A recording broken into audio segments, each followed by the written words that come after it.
Hey, what's good, y'all? It's Thawahgabar for Black Authentic Truth. Thank you for rocking with me. Thank you for supporting me. Make sure you like the video, share the video, do all of that good stuff. Man, I got a good lineup tonight.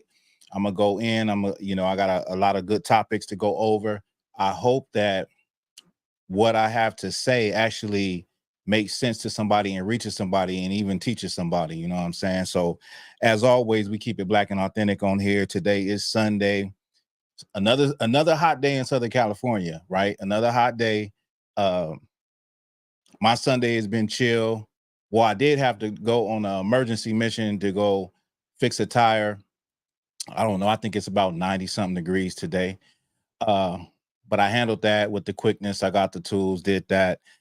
But other than that, I just been chilling, getting ready for tomorrow, Monday. Got to go back to the slave, which is whatever your occupation is, your job or whatever. That is the slavery, you know. And so I got a few things I want to go into, and yeah, some deep stuff. I got some history, some historical context. Famous Amos, of course, I did a live on Famous Amos. He passed away earlier in the week, and I'm going to basically end with that. I'm gonna play the video with that. That will be the Black Authentic Truth story. But first of all, I wanted to get into like us as a people, our pride. Like our pride, where we are a very prideful people, whether it is from a personal standpoint or if it's from just us as a group, as a collective of, Black and brown people. We're very, very prideful. Um, and we don't ever think about that. Pride has a lot to do with how things turn out for us. Our pride and our unwillingness to change, our unwillingness to look at things in a different light. A lot of us have an unwillingness. We're just very stuck and very stubborn where we're at. And everybody knows someone that is like that. Or it might just be you and you can't see it. But we do have a lot of pride when it comes to Black people, a lot of pride. We think that we are better than other people. We think we're better. If we have something or if we get something, we always have this thing where we look down on one another. It's a very prideful attitude. It ain't just Black people. I mean, it ain't just regular people. It's people that you see even in so-called close to God, people in church. They look down on other Black people and say, well, you don't got my Jesus. You don't got white Jesus, you know, but y'all know we have a lot of pride. Black people are very stubborn, right? Stiff neck, very stubborn people. Don't want to be told anything, even if it's right, even if it's a good thing. We have a hard time, and let's admit it. Like me personally, even me, somebody tells you something, like a supervisor or a manager at work, like you don't want to do it. You know what I mean? You like, why are you asking me to do it? Why don't you go ask somebody in your mind? I mean, of course you ain't talking to people that's over you like that, but you're saying, why me? Why do I have to do it? Why this? Why that? So we have a lot of pride, man. And I just wanted to talk about some of that stuff, because a lot of the decisions that we make in our personal lives have to do with pride.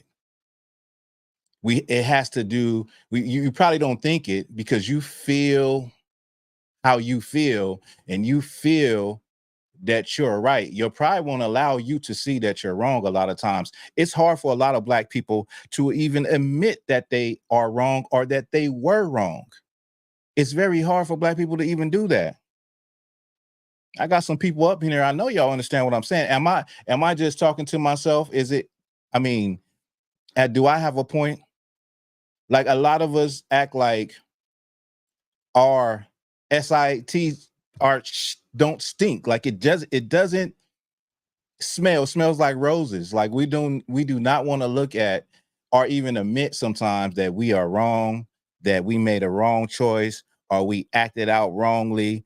What else? The other thing that goes along with that is ego too, because I was thinking about brothers and Black men and like how we cannot.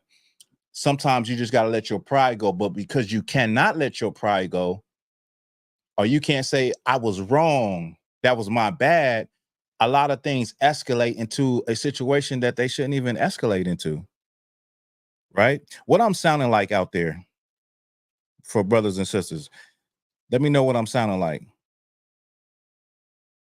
Just give me a one if I'm sounding good, if I'm coming through good and clear in the mic. But yeah, our pride is something that we don't like to admit that we were wrong. We don't like to admit that we made bad choices. We don't like to admit that yeah, the other person was right. Yeah. I made this choice and I was wrong. I admit it. That's a very hard thing for us to do as Black people. And I'm just talking on a personal level, right? On a personal level. But as a people, thank you, Barack Nawa. As a people, it extends to that pride that we have. we don't like to admit that maybe we don't have the answers to what goes on in our community. Maybe the template that we're using is not working. We have 40, 50, 60 years of trying to do it someone else's way and fix what is broken in our people and what is broken within us. And because of the pride, a lot of us keep going headstrong into thinking, no, this year, when I vote in this candidate is going to be the one that is going to be the change that we need in the Black community. That's a lot of pride that we have. We do not want to redirect ourselves and try something different. Many Black people in the Christian church don't want to redirect themselves and try something different. Like from a spiritual standpoint, don't want to try something different. From a American citizenship standpoint, a lot of Black people keep trying the same thing, saying, well, this is have to be the thing that's going to work for us. You know, my community is messed up, so maybe I should go to school and try to be a judge, and I can work from the inside and help my community. I can kind of like help and heal my community. But on a personal level and on a national level, as Black people, we have a lot of pride, and 9 times out of 10, we don't want to deal with the fact that we could be wrong, or we don't want to admit that the choices that we made from the past in our lives or even as a people were wrong, right?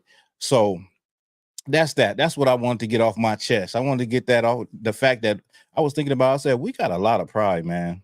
We have a lot of pride as a people. And a lot of the consequences that we suffer is because of our pride. A lot of consequences, a lot of hardships that we go through in our personal lives is because of our pride and our unwillingness to see things from a different light or even admit that we were wrong. Yeah, so yeah, I wanted to bring that out. Now, let me get this video. Let me get a video real quick. It is...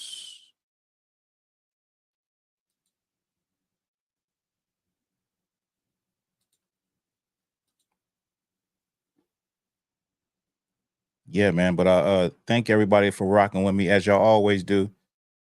Y'all be holding a brother down. This Black Authentic Truth must go out. It's gonna go out. And we're gonna make this a regular thing. Okay. Let me see.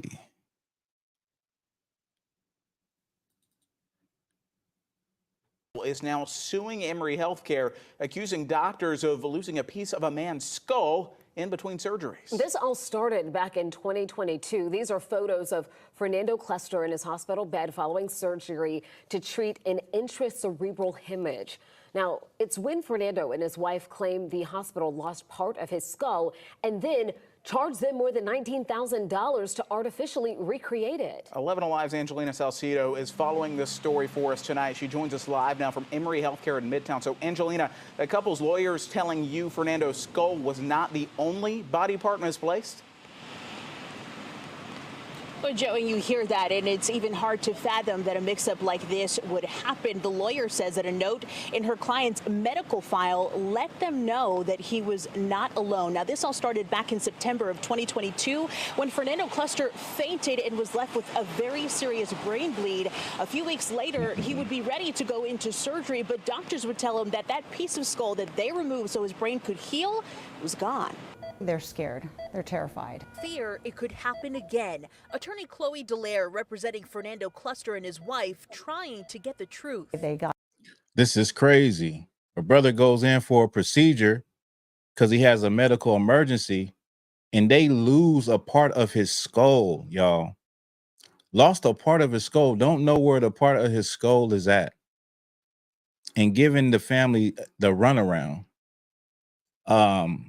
This is why, and I'm not just going to say this is why, but we know that Black people have a fear of going to the hospital and going under the knife.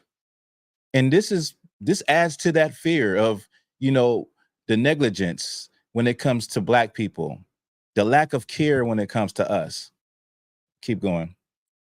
Various contradictory messages about why surgery was postponed, and ultimately Emory told them that they had lost and misplaced a part of his skull. This note Damn. in his medical file shows doctors couldn't find a bone flap with Cluster's identification, and several others were incomplete or missing patient identification. It's mind-blowing, literally. Cluster would get a 3D synthetic flap implanted weeks later.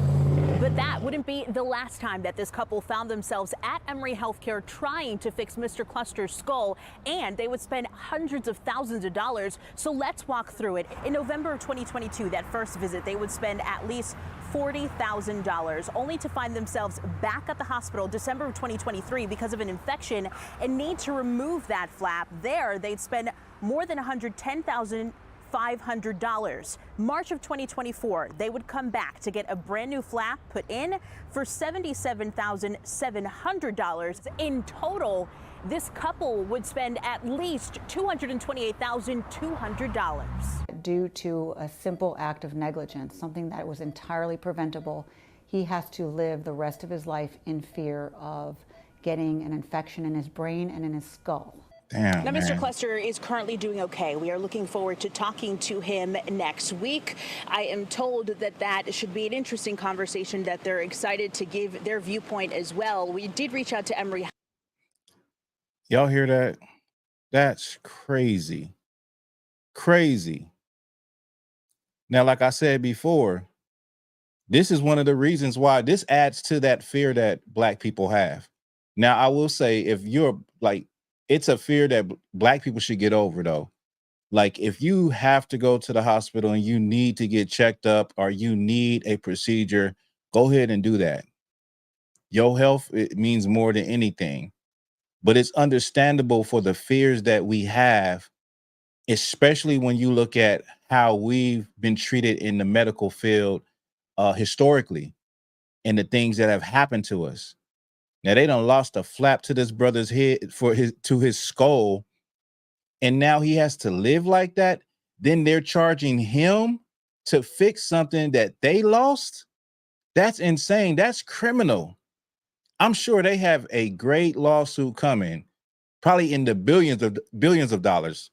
That's crazy that they would turn around and even charge this brother and his wife money for them to repair or get a prostate or a fake, part of his skull to put in and fix it, when they are the reason why he's in this situation. That's insane. And just historically, right? We know how we've been experimented on, how they done left instruments and tools in people's bodies after sewing them up. The statistics say that Black women who are pregnant are 4 times more likely to die during pregnancy than white women when they go under the knife. So there are valid reasons for a Black person to have a fear of going under the knife. And this is a prime example right here. What has happened to this brother. They lost the part of his skull. I mean, this also goes back into what I was talking about recently about how fire department is, or how a brother found out, he heard a story about the fire department and how they would leave Black people. They would hear Black people screaming in a burning building and act like they didn't hear them. And I said that extends to EMT people. It extends to nurses, the people that you're going into a place where you are fully under their care, and you just have to hope that it is somebody with an amount of compassion that you would have for your own self. You have to hope. If they are not Black, you just have to hope that they're in this profession because they actually love to do it and they care about people. But time and time again, you find that a lot of people are in these positions of care, in these positions of saving lives, in these positions of hospice care, in retirement homes, and just neglecting people, beating the hell out of people, and uncaring at all. So, man, this is a sad story. This is messed up. This is effed up, man. To have a procedure and you go up in there and now you're coming out with half of your skull and it ain't even your fault. The hospital done lost it, misplaced it, probably threw it away because that's how they feel about you, like you're just a number, you know? Yeah, so what y'all think? What y'all think about that? I see what you think, Baratanawa. I see what you think. Yeah, but how many black people do you know? Black people are afraid to go to the hospital, are afraid to like just get a checkup. And I said it earlier. I said, man, don't be afraid to do that. Just do what you got to do. You want to live a long life. You have ailments, you have history in your family of high blood pressure, heart disease, whatever the case may be. Go and get that handled. Don't be afraid. But I do understand if you are reluctant to. I do understand. And from seeing how we are treated and seeing the cases and taking in the history of how we've been treated, you know. Right, Renee, that's crazy. Let me get to this next one. It's a good story. This is a good story. Yeah, you rocking with Thawahgabar, Black Authentic Truth, live on a Sunday. Get into some topics. What I'm looking to do, y'all, is start to have people on the panel, maybe discuss things with local Black people, Black leaders. Of course, I'm going to get some of the Hebrew Israelites in here and just go over specific topics, which will be a great build for people to watch and to, to gain some knowledge and different perspectives from. Let me get this real quick.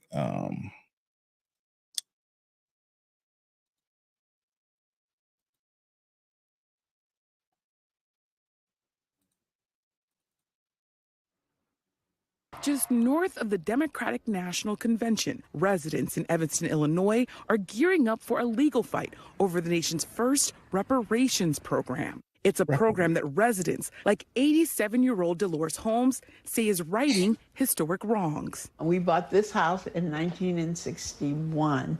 You know, we couldn't get a mortgage because the banks wouldn't give you mortgages. The banks wouldn't loan you Absolutely. money. Why? Because you're Black. What else? What else? You have jobs, you're working, you could pay it. Decades ago, like many Black people, Holmes says she and her family were pressured and limited to buying property in the city's 5th Ward. It was a crowded, segregated neighborhood with less valuable land than areas on the shores of Lake Michigan. And banks often refused to loan money to Black families like hers. Today, nationwide, just 45% of Black Americans own their homes, compared with 74% of white Americans. Now let's say just 45% of Black people own their homes versus 74%. Now, that if that 45 was to turn into 74, that wouldn't necessarily mean that it's equal, right? Because Black people are just 13% of the country and white people are around 63% of the country. Just to throw that into perspective, even if it was equal, right, the percentage, the actual numbers as far as white people being more would still be more, because you're taking a percentage out of that 74% will be out of a bigger chunk of people, which is white people is more in population than Black people are. I just wanted to, break that down. According to the U.S. Census Bureau. When you think about what could have been, what comes to mind? Well, the first thing is I would have loved to own this whole block instead of having someone who didn't even live in our community who bought it, developed it. Why couldn't we have done that? But so this sisters, the thing is that they have in this city, Evanston, Illinois, they have given reparations to the people who live in this city, the Black folks who were denied home loans and being able to buy land. And what this sister just said is that if she was able to do that, she had an vision to buy the block, buy that whole neighborhood, but somebody that wasn't Black was able to buy it and develop the land. And so now they're giving out reparations to Black families specifically, but there is a lawsuit against this program by, I think it's about 6 white folks, or I should have said non-Black people. It's a lawsuit that, of course, you say, who's mad? We already know who's mad, right? It shouldn't be a surprise that who's mad that they're giving out monies to these people in this town who back in the day were their forefathers and mothers, and as this sister is alive today, were denied the ability to, okay? That dream Yeah, was stopped. absolutely. You think it's because of racism? Absolutely. Since 2021, 193 Black residents of the city have received a one-time $25,000 reparations payment.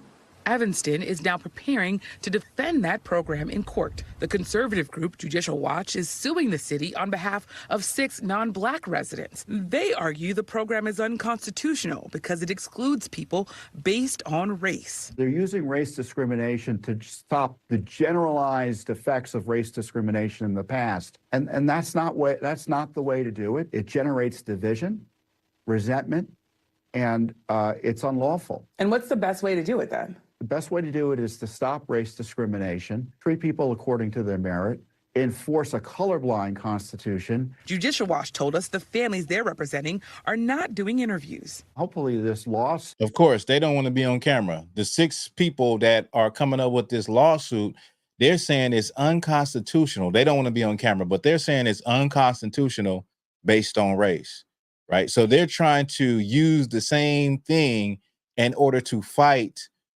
this program that is giving out reparations based on race, as though reparations is the whole reason why these Black folks are getting this money is because of the discrimination that they faced based on their race.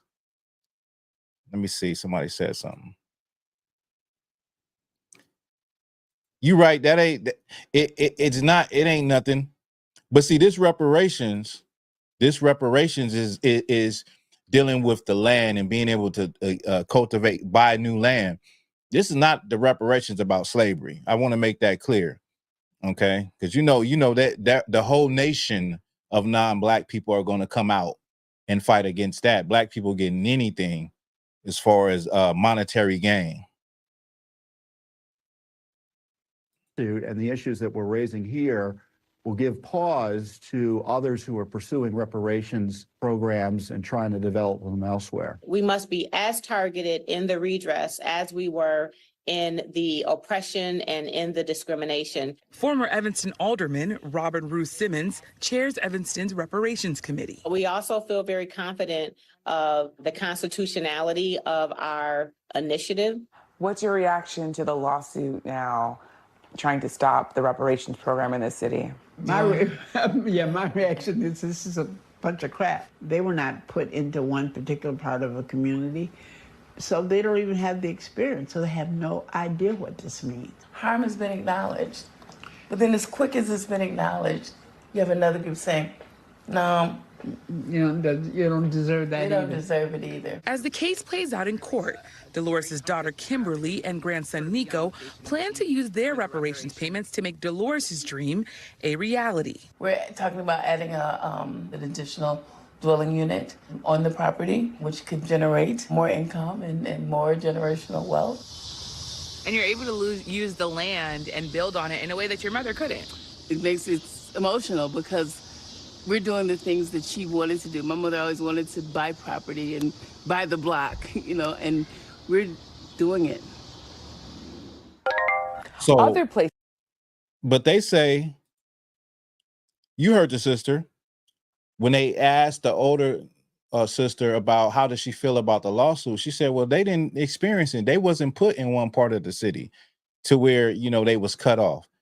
But they say that the past doesn't have anything to do with the future. Like the past doesn't influence the future.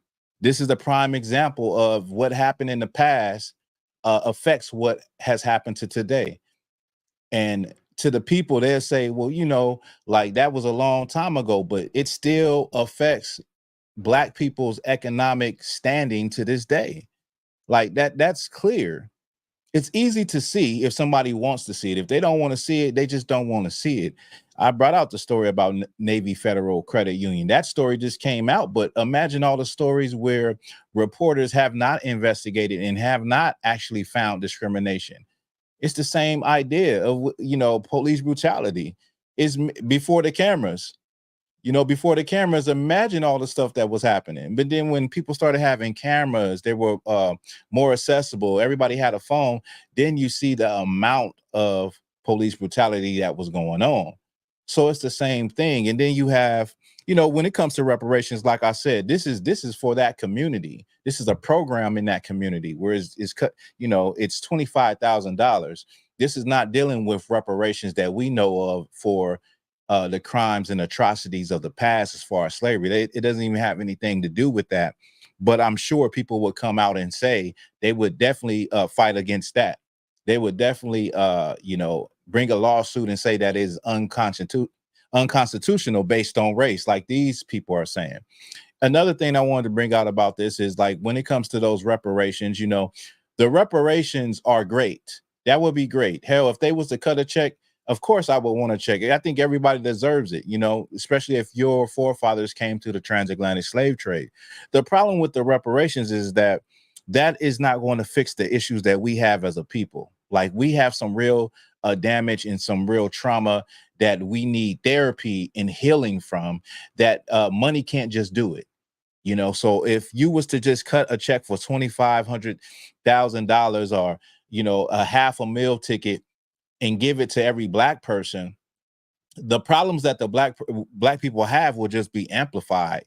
If you were already selling drugs, you're just going to get more drugs and try to flip that. If you were doing drugs, you're going to just always have more drugs and party even harder. You know what I mean? Like, there's a lot of problems that we have that just money is not going to fix, or it's not going to get you to act right just because you have money. How do I know that? Just look at your celebrities. Look at your celebrities, and that's your answer. That's how I know it. Money is not always the answer to fix a person, to make a person become more moral, to make a person get off of drugs. It's not. It will make life very convenient, though. You can get what you want when you want it. You can eat what you want when you want to eat it. You could, do what you want when you want to do it, most of the time, but it is not going to fix those real, those deep problems that you got. And that's overall. That I'm saying that for all Black people. That's just everything. So yeah. Now there's a story. This is something I was thinking about just a few days ago, right?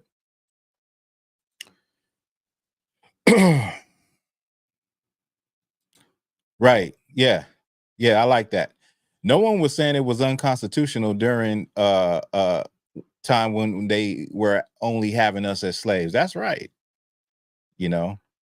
Also, they say this is something that I hate, y'all. I hate this thing, right? Because you even hear Black people say this. Black people it's usually non-Black people, but I've heard Black people say it too, especially like conservative Black people, Republican type Black people, right? Anytime you talk about oppression, you talk about reparations, you talk about police brutality, they say that's a victim mindset. You have a victim mindset. You guys are professional victims. You have a victim mindset. And I see that as so disrespectful. You know why? Because my ancestors, our people throughout the decades, the centuries, were actually victims. They were actually victims, right? And not only they were victims that could not talk about it. They were victims that had to shut up and just live life and forget the past. That's what our ancestors were, and that's us today, the children of our ancestors. We have to just shut up and act as though those things no longer exist, even though we see glaring examples every day that it is still relevant in here. And so you telling a person that's a victim, oh, that's a victim mentality, because they're talking about it. Would you tell a rape victim that they have a victim mentality for talking about what happened to them? Would you tell the Jewish man that he has a victim mentality for talking about the Holocaust? Y'all see how that works? That's why when they say that, that is a form of racism. That is a form of hatred towards you. And it is a form of disrespect for somebody to say you have a victim mentality because you talk about oppression, or you talked about slavery, or you talk about, oh, black people need reparations. Black people deserve this. Black people ain't got this. And they say you got a victim mentality. And it doesn't matter if you're a person that is poor, middle class, or rich, if you're a black person. And I always said that, okay, if I have a victim mentality, then what about the rich black people, successful black people that feel the same way? They're not, I mean, obviously they're successful, they have everything they want. Are they a victim too? That's a question for those non-black people that say that, for those white supremacists. And for black people that coon and shuck and jive for the Republican Party and the conservative side, for the right. What is a victim mentality? If you really were a victim, you talk about it too much, even though it's still happening.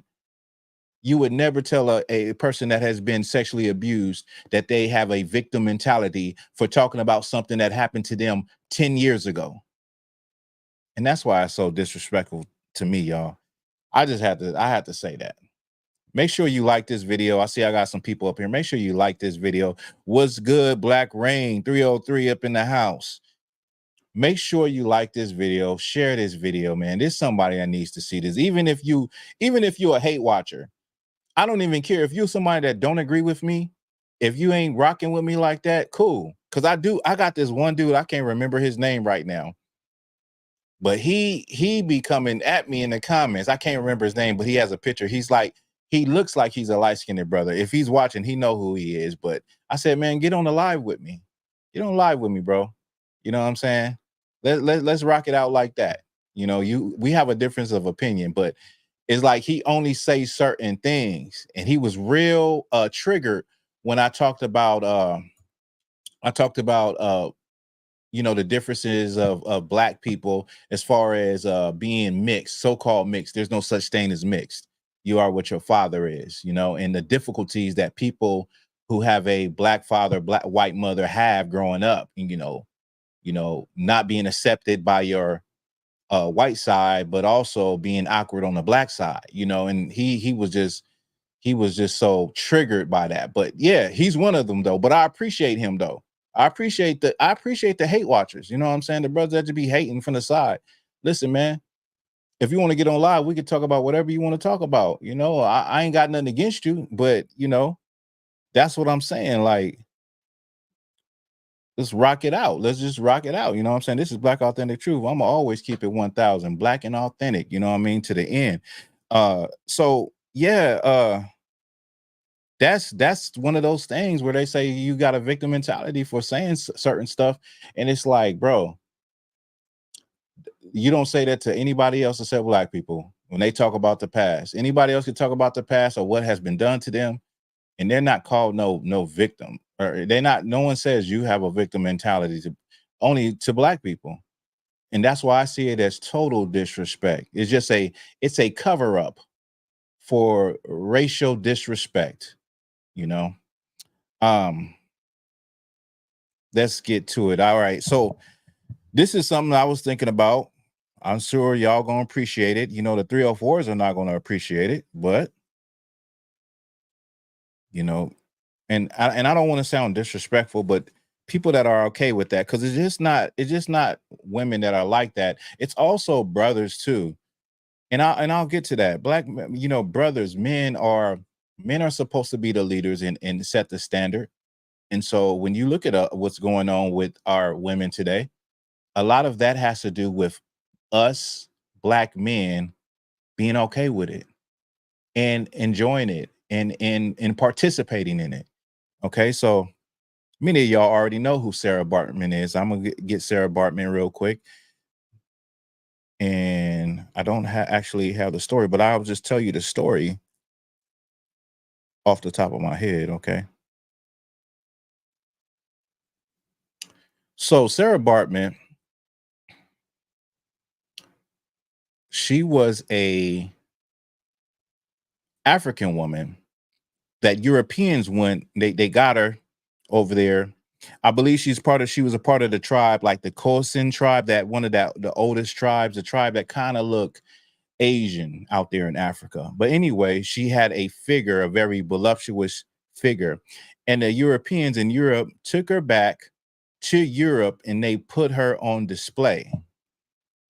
They would parade her around, have her in shows, like freak shows and circuses and stuff like that.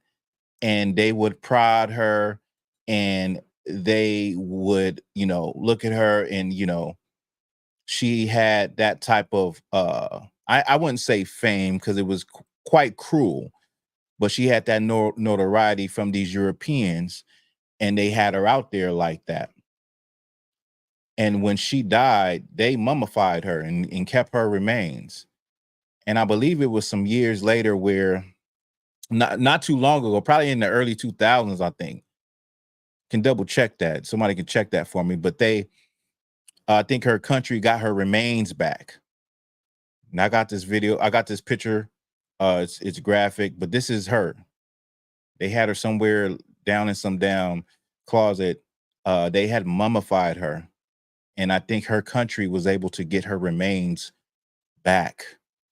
Okay. And this is the beginning of, I'm not going to say this is the beginning, but as far as what we know in America as the sexual objectifying of Black women, I would say this is the beginning of it. Now, let's just be honest. Let's just be real. I'll just be real. When it comes to women, a woman from the beginning of time has always been attracted to men, attractive to a man. Women have always been that way. Okay. Now, when you get with the Europeans and you start looking at the Europeans, what's different about them is that they started to sexualize the body and objectify the body and, change the clothing. Now, when you look at these countries from the old world, which as, the ancient world, these countries, women were always looked at as beautiful and delicate, right? And covered up. You can't find clothing like you can find today in America or even the European style of dress that is more sexy for a woman. You can't find that type of clothing in these ancient cultures. You just can't find it. But we do know there was always a part of that city or town that was a place where you could fancy yourself with, prostitutes and women that were, half naked and all of that in a certain corner of the city. That has been going on since the beginning of time. Now I'm talking about the objectifying of the body, and then over time, when you get to our day, what you see is it's like it's nothing now. Like the clothing is nothing now.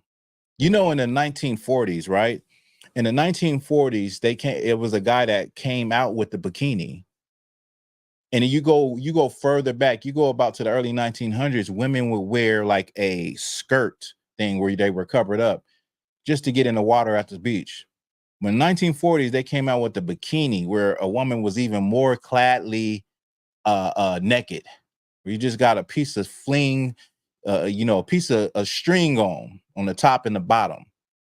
And for a while, American society did not accept it. They didn't accept it. But eventually, like everything that is promoted and, the mainstream is pushing, people will start to do it and say, it's okay. It's perfectly okay. Now you go to the beach and you can see a woman basically butt naked, but that's where our society is. And with the clothing is designed by Europeans. It's not only them, it's designed by people of the alternative lifestyles. Those are the designers a lot of times that's designing these clothes where it's less and less, and it's supposed to be fashionable, but the objectifying of our women's bodies started back then. Now they would prod Sarah Bartman and have her up there showing her behind and her tail and saying, ooh, look. Now today, you don't have to do that because our sisters do it to themselves. They don't have to Sarah Barton our sisters because our sisters are Sarah Bartoning themselves. They are doing it to themselves. They taking the picture sideways, showing their tail. They sticking their tail out. They twerking with their tail out.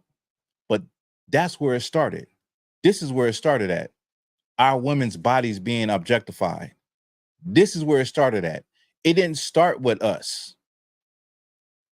The whole y'all got to go look at the history of the sexual revolution. You got to look at the history of the sexual revolution and to see why things are so sexualized. So now you have people that will get at you as a man if you say, why does that little girl have that on?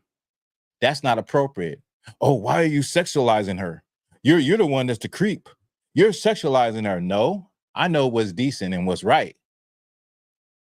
But society has lost its way. And social media then fried people's damn minds to where anything goes and anything is supposed to be okay. And then they'll say, you know what? Well, if you don't like it, then don't look at it or don't say anything.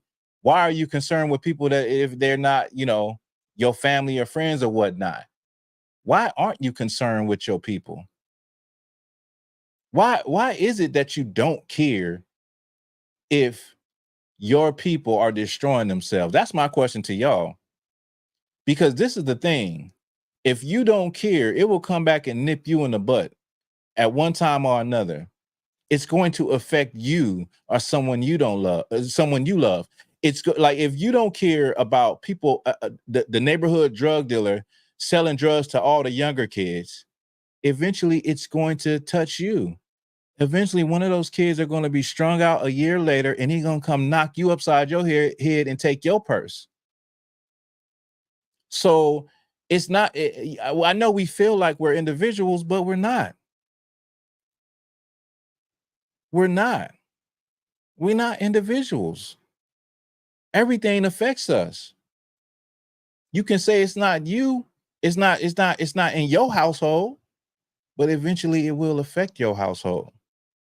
So you should care about your people. You should have a say so for what's right and what's wrong. It used to be a time where the community, you couldn't go through a community acting a fool because everybody knew your parents and they would say, hey, you better stop.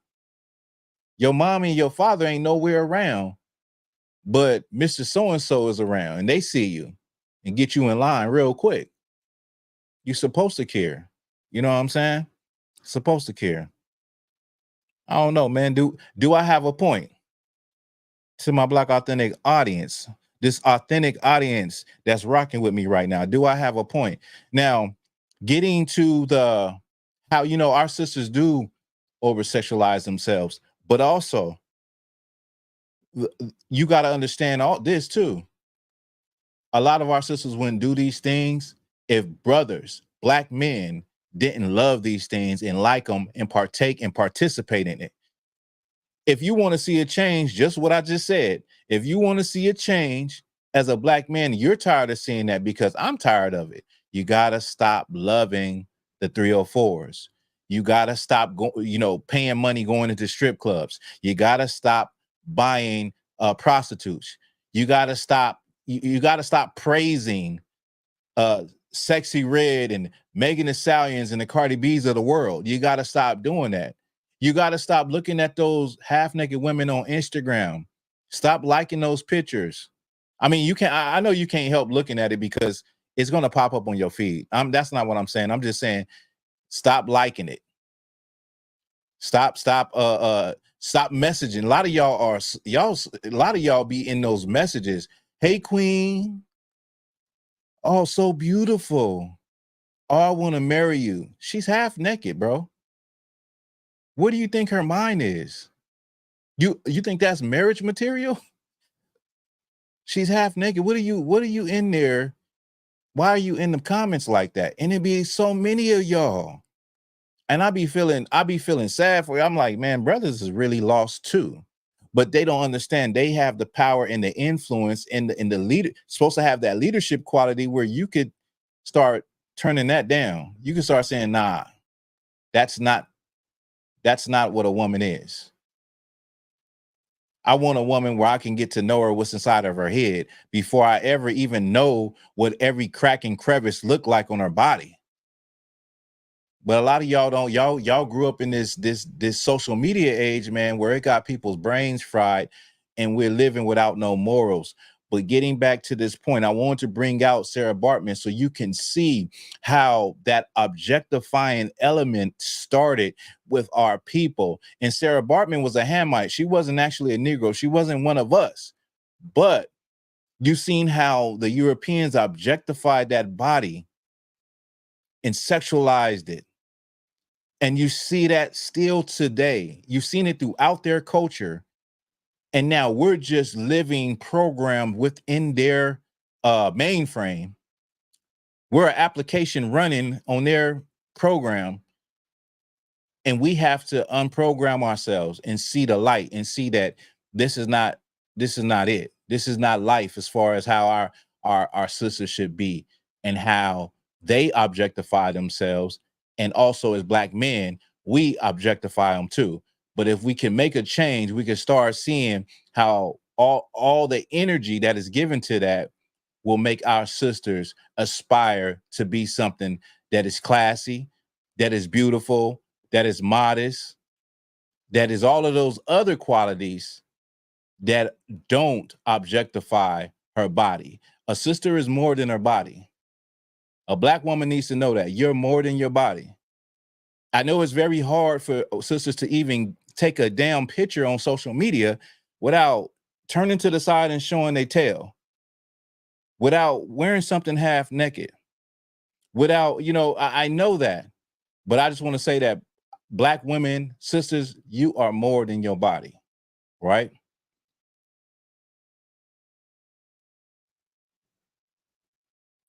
Right. You live in Cali, I'm in Phoenix. Women walk around in bikinis looking for work. The world, you're right. You are right. You're right, brother. Yeah, so now let me get to this other story. Time check. Okay, we've been going about 50 minutes. How many of y'all watch the Olympics? Or I seen the highlights. I don't watch the Olympics. I grew up watching sports, but I don't really I don't watch anything. I because of social media, I just catch highlights. I just catch, snippets of stuff. I don't sit down and watch stuff anymore like I did growing up. I'm not, it doesn't even move me no more like that. So, I feel like I'm wasting time. The maybe if I'm with the brothers, I watch like if somebody got the game, I watch a big boxing fight or a MMA fight. Those don't last that long. And most people want to just see the main event, which don't last that long. But the Olympics just passed, man, and they have a whole breakdancing thing now. They done put breakdancing in the Olympics. And I said, this is crazy. So let me play this video real quick because it was a backlash because of it. Straight backlash. I'm gonna turn the sound off. Okay. So I'm just gonna start.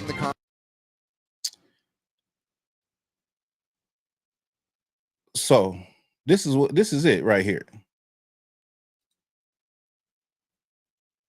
What is going on? What is that? What did I just see? What the? Let me play it again.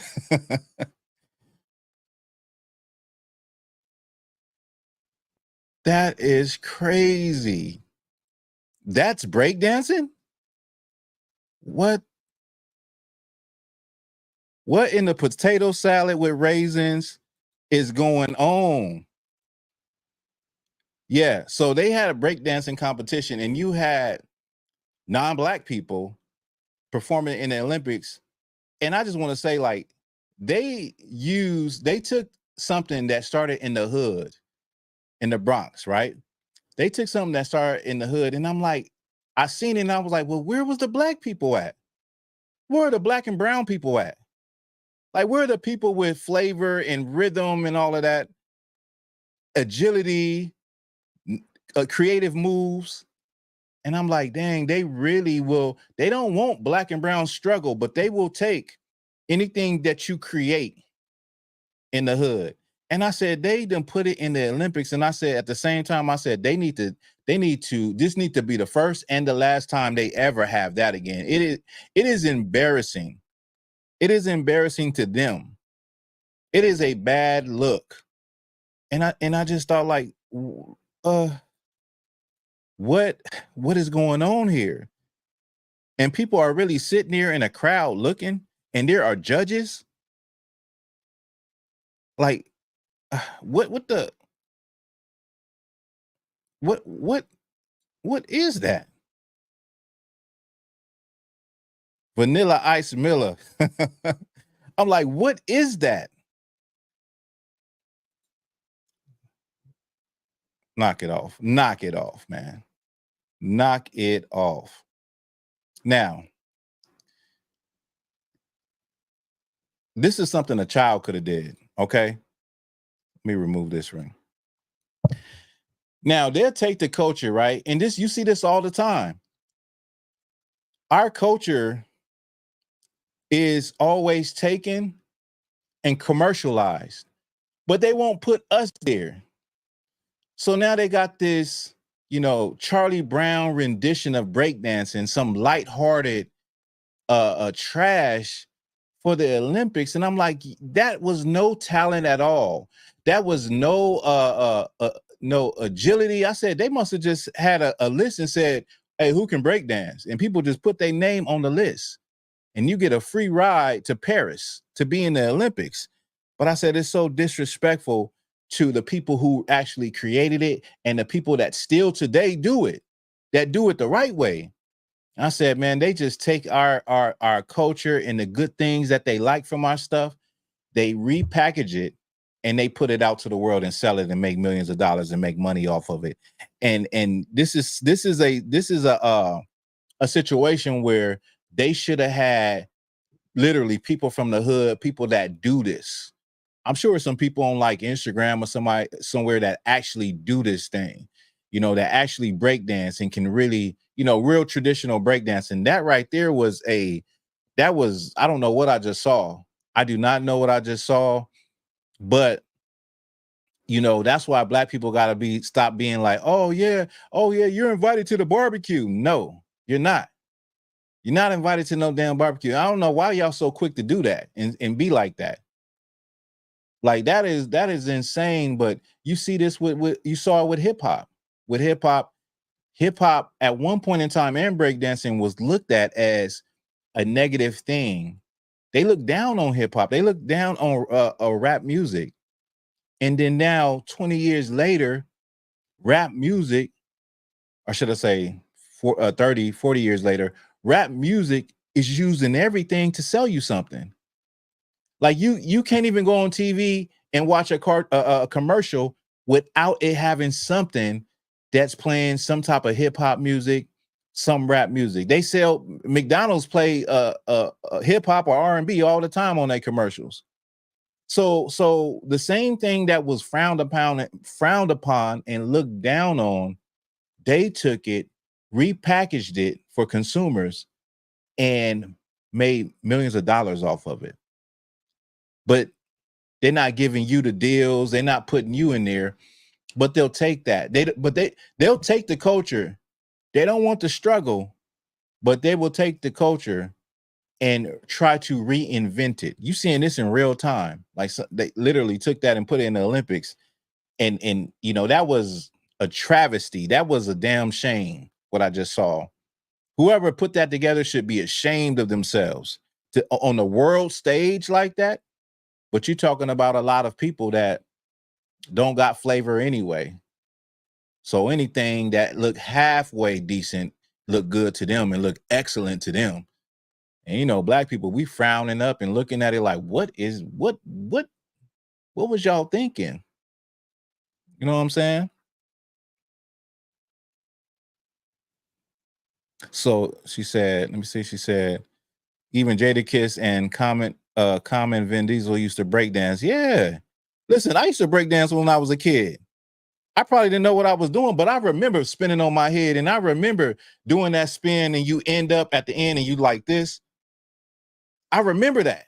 Y'all know you do the spin and then you stop and you like this. You know, like I remember that. Like that's just part of our culture. Like anything, little kids grow up emulating the dances that the older kids are doing, you know?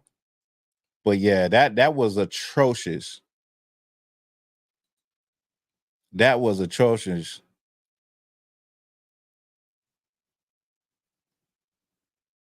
So you saying you used to live in Russia and they was breakdancing in the streets?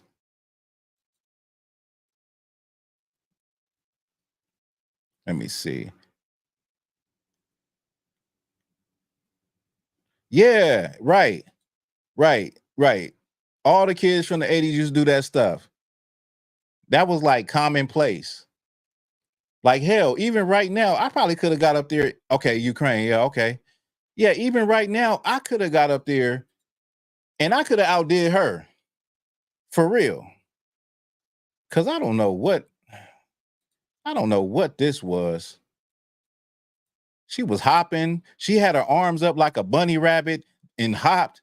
I mean, what move is that? What was that? What was this, y'all? What is this right here? Wait. She ice skating on the ground. Look at this. The bunny hop. What is that? Bruh. What is that? I'm done. I'm done. It's an old person. It's a person in their 70s that could have did better than that. For real, for real. It's an elderly person, somebody that's well into their 70s that could have did better than that. Right?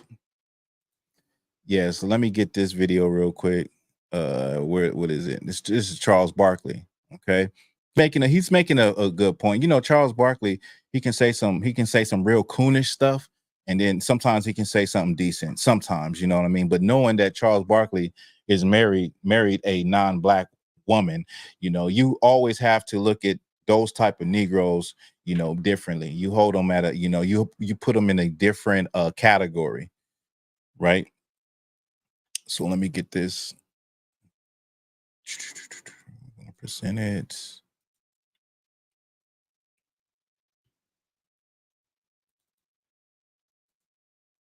White school. I said, how many of your kids want to play pro sports? Less than 10% raised their hand. I said, what do you want to do? I want to be a doctor. I want to be a lawyer. I want to be an engineer. But when I go speak at predominantly black schools, 90% of the kids want to play sports. 90%. There's a couple like, I want to be a doctor, which makes me really proud. But our kids are brainwashed to think they can only play sports and be entertainers. You got a better chance of being a doctor and a lawyer than playing in the NBA. I tell you, that's 400 players in the NBA. What are the chances you're going to be one of the 400 best players in the world? And I'm not trying to bash their dreams. I wish everybody could do it. But you have to also be realistic. You're not going to play in the NBA. Who are we kidding? Like, let's say I'm at a white. So what y'all heard what Charles Barkley said. Let me see what she's saying. Right. You could have did better. Yeah, I'm telling you. You heard what Charles Barkley said. He basically said that you know, when he goes to the white schools, they want to be doctors and lawyers. When he goes to the black schools, they talk about wanting to play sports and stuff like that.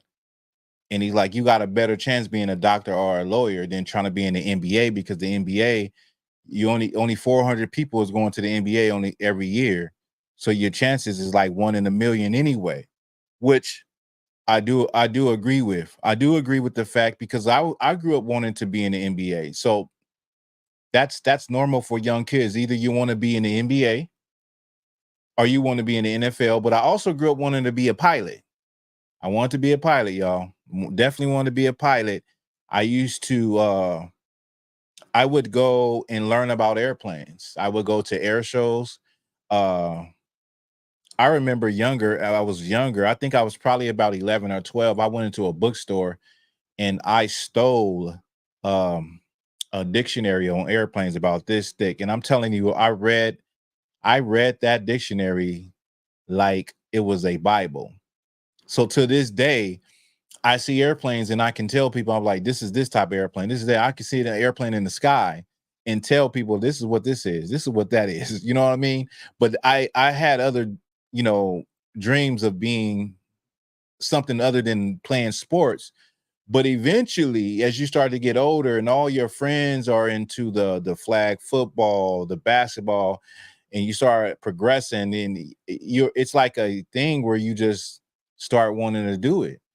And so I remember being like in middle school and high school and them saying like, you know, the chances of going to the NBA is like very slim. So you did have that reality in your head, like you know, that's not going to happen. But in our community, you got to understand that's what everybody sees. That's what is how can I say pushed to our community. That image of success always deals with either sports or entertainment, doctors, lawyers, uh, and those are the cliche ones, but let's just say plumbers, carpenters, draftmen, you know, truck drivers, a bus driver. Bus drivers make really good money. But I'm just saying those type of professions that keep society moving are not pushed in the Black community like that. They are not. Like many of us didn't grow up seeing that stuff.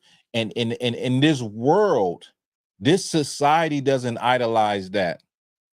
This society, like being a teacher, we've been hearing this forever, how teachers are underpaid. Like teachers should be getting paid more money. You know, no one pushes that, oh, you should grow up and be a teacher. You should be an educator. So these things are not seen in the community. What is seen on television, what is seen now on social media is the fun looking jobs, the jobs that are supposedly fun, like, you know, just playing a sport because you're playing. It's just you're at play. That's what people got to realize. Like sports is really just it's a sport. It has nothing to do with life, real life, serious issues in society, war, the real serious issues. You know, it's just entertainment. It don't have nothing to do with those things. Same as rapping. We all want to be a rap star too.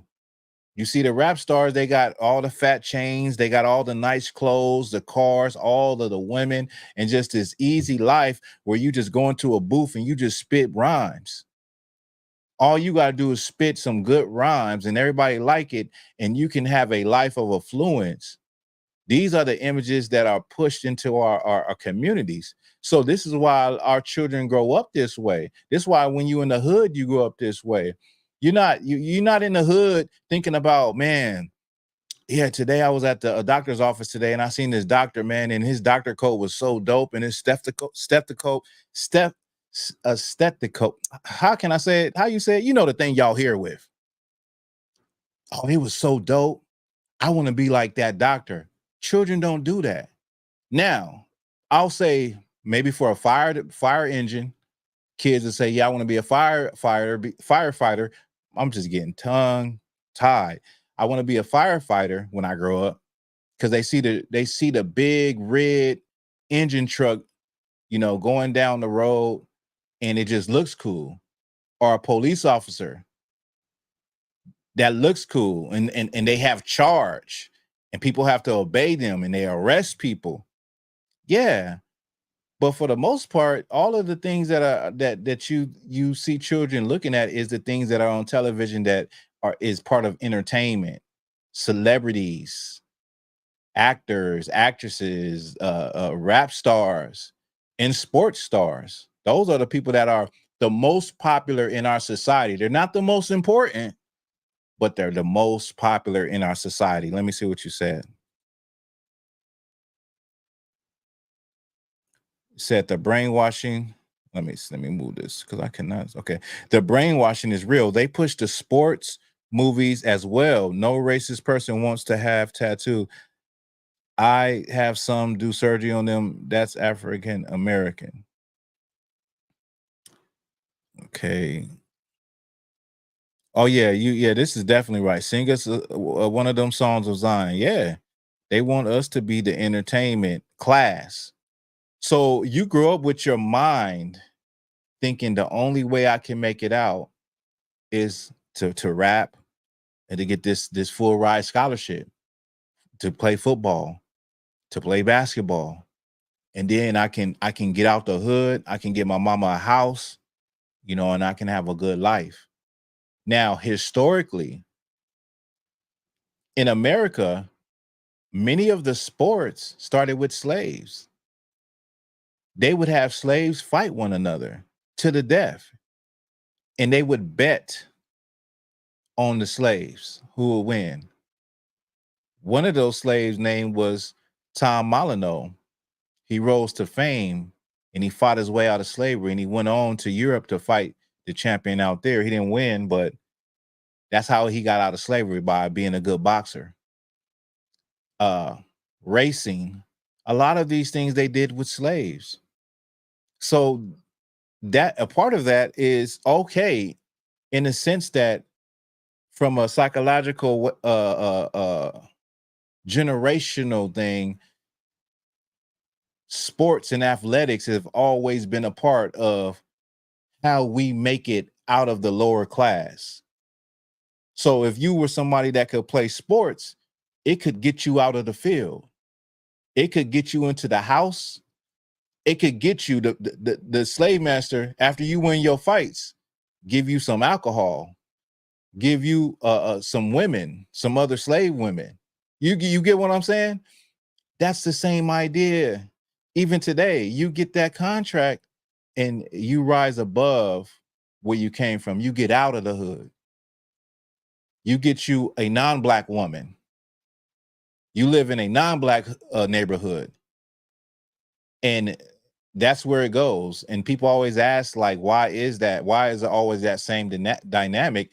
You got to read the book $40 Million Slave. It goes into that. It's a book called $40 Million Slave. And it goes into that, like our athletes, and the athletes also not being willing to speak on very serious issues, keep their mouth shut. Also being trained that when you get this money, you got to stop hanging around the people you grew up with. Yes, definitely. Many people don't know that Black people were in the Roman Colosseum. Many people don't know that Rome was a mixed nation. And there's a lot of Black people there. It was Negroes and Greeks in ancient Rome. Many of the Israelites, when they were defeated in 70 AD, were shipped. And they were either went into slavery or they were shipped for use in the Colosseum to fight wild beasts. Right. So yeah, that's that, man. I think I hit the points I wanted to hit. But Charles Barkley was questioning, why is it that the white children are aiming for this? Why is the Black children aiming for this type of profession? It's very simple. It's just how we came up in America, and it's the things that are pushed to us. Not saying that a Black child can't become a doctor, can't become a lawyer. There's a lot of professions a Black child should aspire to. I named a few. And these are things that hold up society. And these are professions where you will always have work and have a job. And one of them is carpentry. Carpentry is hard work. But see, carpentry also is one of those things that you really have to love to do. But it is hard work. It is rewarding work. Plumbing, working on air conditioners, HVAC, in the computer world, a data analyst, computer science, loss prevention, cybersecurity. There's so many, especially with the event of the computer world growing and computers being a part of our society more and more. There's so many jobs that a child can aspire to. But I think it also starts in the household, where Black folks have to start telling their children, hey, first of all, you just say what you want to do. What do you have a knack for? A lot of these children have a knack for computer jobs because they are good as hell on these video games and these tablets.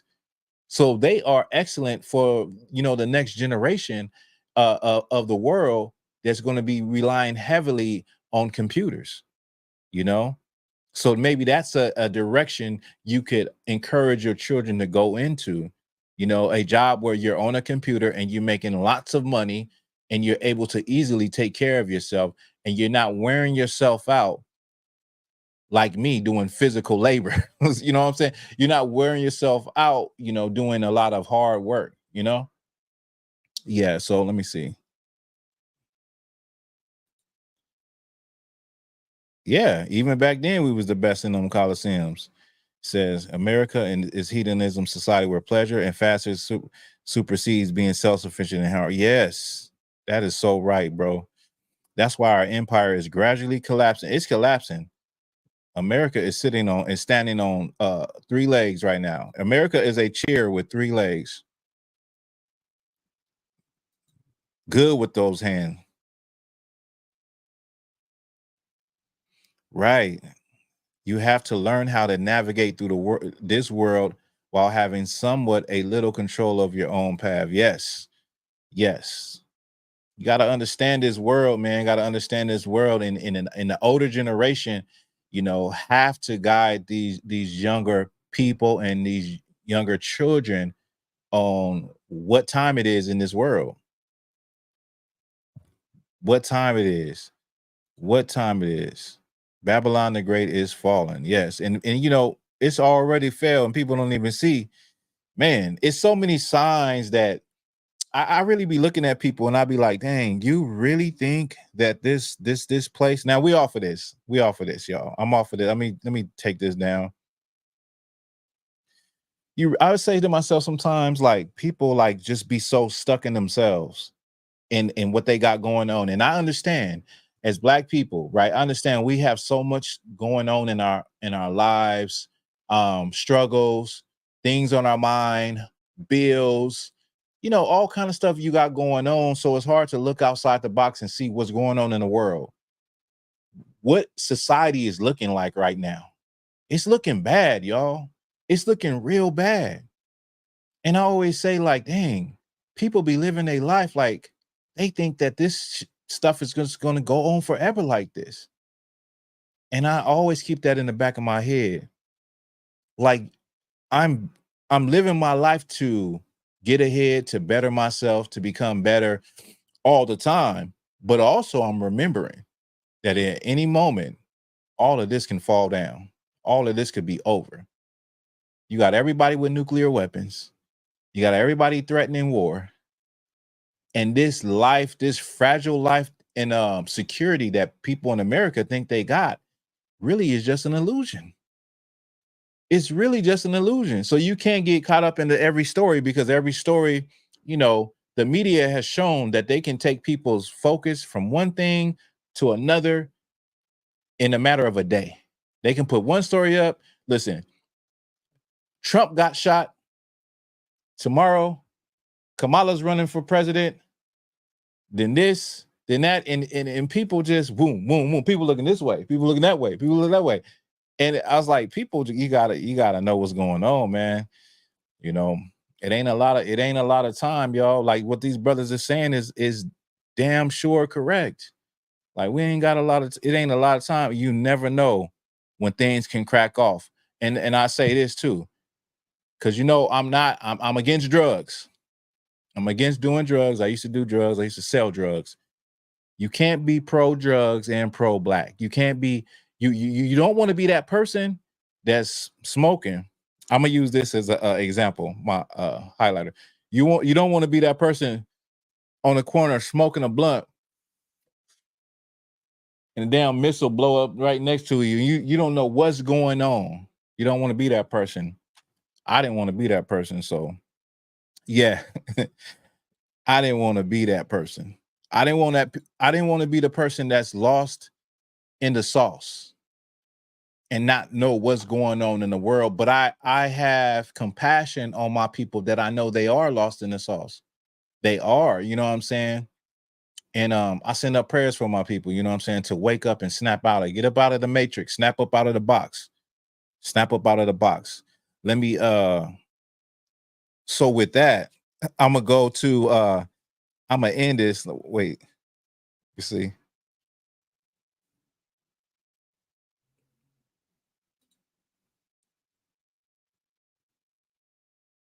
Yeah. Yeah, you got your trust. A lot of people got their trust in this place in America. You know, I done heard black people,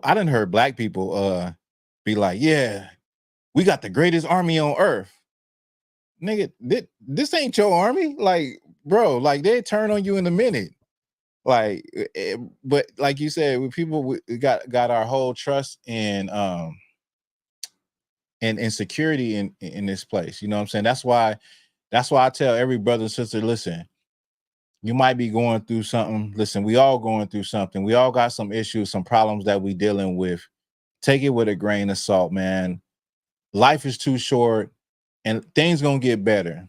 Don't let your issues, whether it be relationship, bills, money, don't let it weigh you down because things can change overnight. You know, things can change overnight.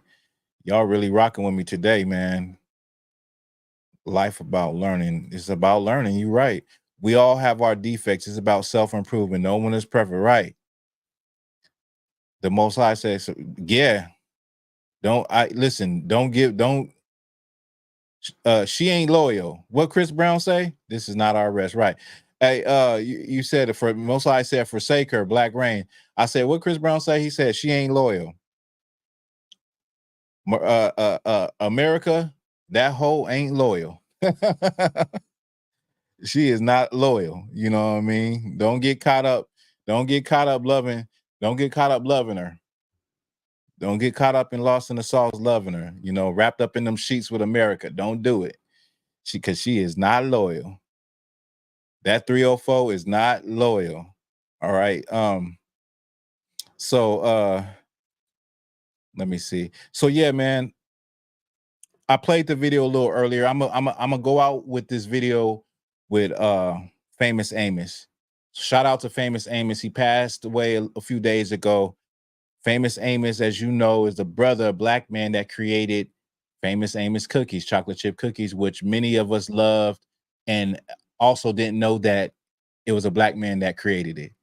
So I'm gonna play this video. I'll say a few things afterwards, and then we'll be up out of here, okay? And I thank everybody for rocking with me tonight on this Sunday. Let me see where I'm at. Where is it at? Let me see. And Wally Amos Jr.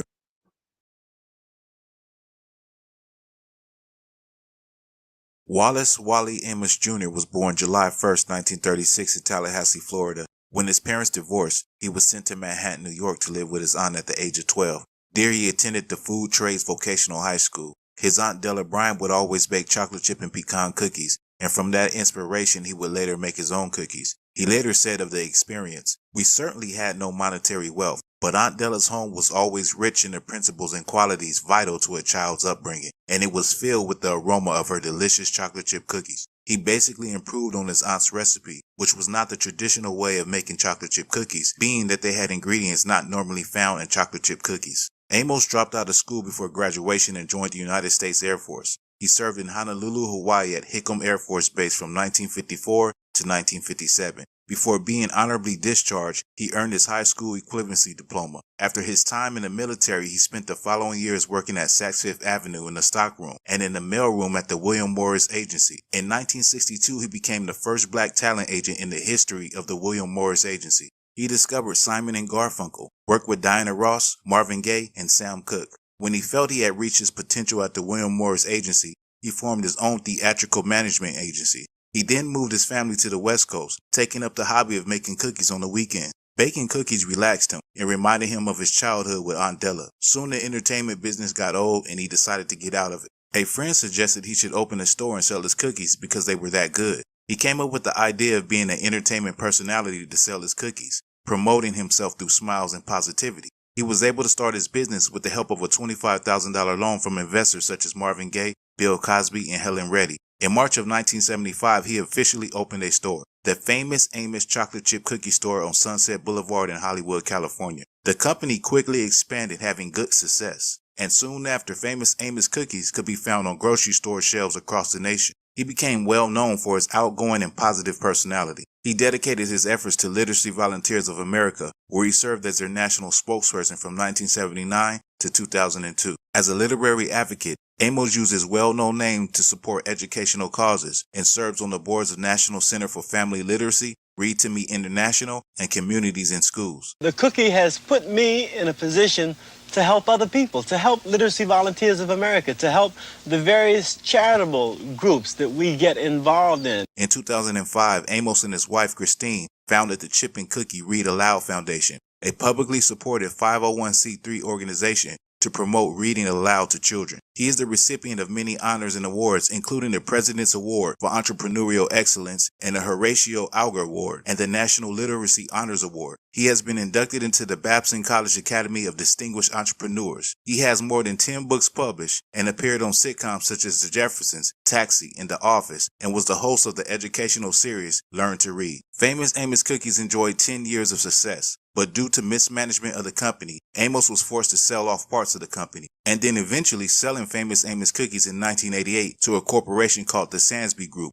who restructured the brand. In 1991, Amos attempted to launch another cookie company, which he called Wally Amos Presents Chip and Cookie. Sansbury Group sued Amos for violating an agreement that forbade him to use his name and likeness on the packaging of any food products. In 1998, the Keebler Company purchased the Famous Amos brand, and Amos resumed his role as a brand spokesperson. In March of 2001, Keebler Company was acquired by the Kellogg Company, who now owns Famous Amos Cookies. In the mid-1990s, Amos worked with partners to launch a muffin company, now known as Uncle Wally's Family of Muffins. The company produces various home-style and healthy muffins. Amos also started a new cookie company called Chip and Cookie. In 2016, he appeared on the show Shark Tank, pitching his latest idea, Cookie Kahuna. No one was interested in investing, and he left the show without a deal. Sadly, Wally posted a video in 2017 asking for financial help from his supporters for basic living expenses, and people answered the call. He followed it up with a thank you letter to all his supporters. To this day, Wally always has a positive attitude and a moving forward mentality in spite of his hardships. His cheerfulness is infectious, and it's hard to ignore. Wally's most recent appearance was on KSNV Las Vegas, where he spoke on his career and his plans to work on his next venture, Aunt Della's Cookies, where he currently resides in Columbia, South Carolina. This is the story that is far from over of Wally Amos Jr., known to the world as Famous Amos. Now, that's the story of Famous Amos. Black Authentic Truth. That's the Black Authentic Truth story. And what Tyrell said, this guy did more than just sell cookies. He was really trying to help the community, improve society. I'm sorry. Really trying to improve society. And I agree, like, he was into a lot of stuff. He was into reading programs. He was into programs that help people. And so it wasn't just about him making a famous cookie. He was really somebody that came from nothing and was put in a position because of the recipe to be able to help people. And that's what he did. And I believe that's what a lot of brothers would do, sisters would do. If you put in a financial position where you could actually help people and you can do something to improve the quality of life for your people, without a doubt, I believe that our people would do it. You know, I know a lot of people may seem stingy, and people only seem stingy because they ain't got nothing. But when you have your cup overflowing, I don't want to sound Christian, but when you come into something and you're in a position where you can help people, it's just in you to want to help people and see people smile and see people do good and improve the quality of their life. So I agree with that. That's right. That's what we all need. That's what we all need. So thank y'all for rocking with me. Thank you for being here this Sunday. I know a lot of people could just be chilling, just sleeping, watching your favorite program or whatever you want to do, man. But listen, I'm glad you rocked it out with me for Black Authentic Truth.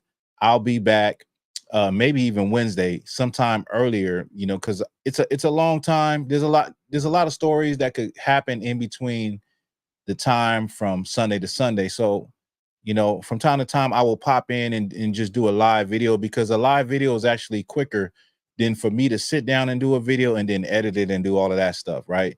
So I feel like live videos is just where it's at right now for me, to get it out faster, to get my thoughts out faster, you know.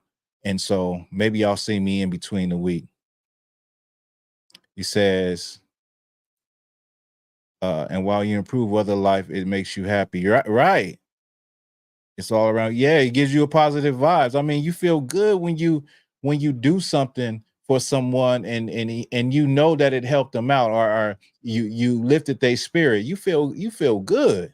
I mean, it's indescribable how you feel, you know. So I know if I had to, if I, you know, I dream of things like that. Like, man, listen, I don't play the lottery, but I was like, if I ever won the lottery, man, I would create you know, a place where people could get on their feet. They can come and get on their feet, you know, or, you know, low income housing or something like that, just for people in a tight jam to be able to get on their feet and transition, you know what I'm saying, to get better, you know.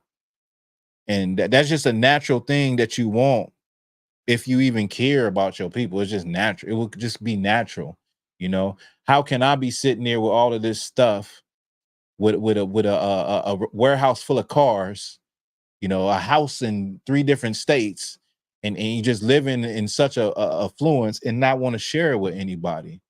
You can't take it where you're going. We all got a date, and you can't take it there. I don't care how much 401k, how much investment money you got, how much money you got saved up and saving. None of that stuff can go with you when you go into where we all going, which is the grave. It ain't going with you. So why not, you know, do something with it while you alive? And I'm talking to you rich folks out there. I'm talking to you black rich folks. Stop being stingy.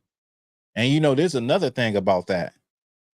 Our people that have affluence and have money, this is the cold thing. There's a type of person that's going to penny pinch.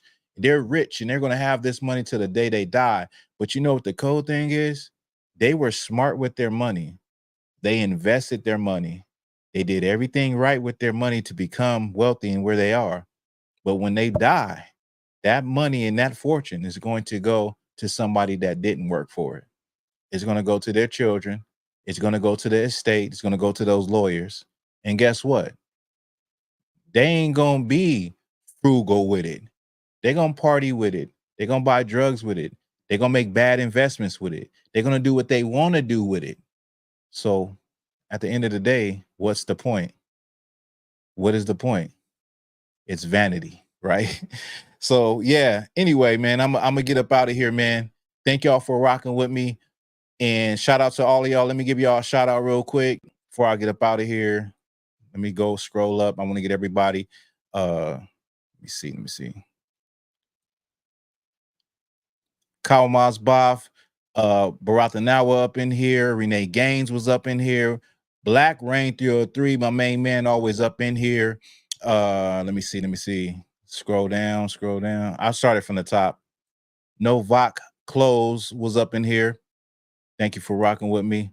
My main man Tyrell V was up in here. Thank you for rocking with me. And that's about it. I know we had more people, but as far as the people that actually commented, I'm shouting y'all out because y'all be rocking with me live in full effect. All right. And also, I can't forget, shout out to Famous Amos. Shout out to Famous Amos. So with that, y'all, we about to get up out of here. Y'all have a good one. Peace.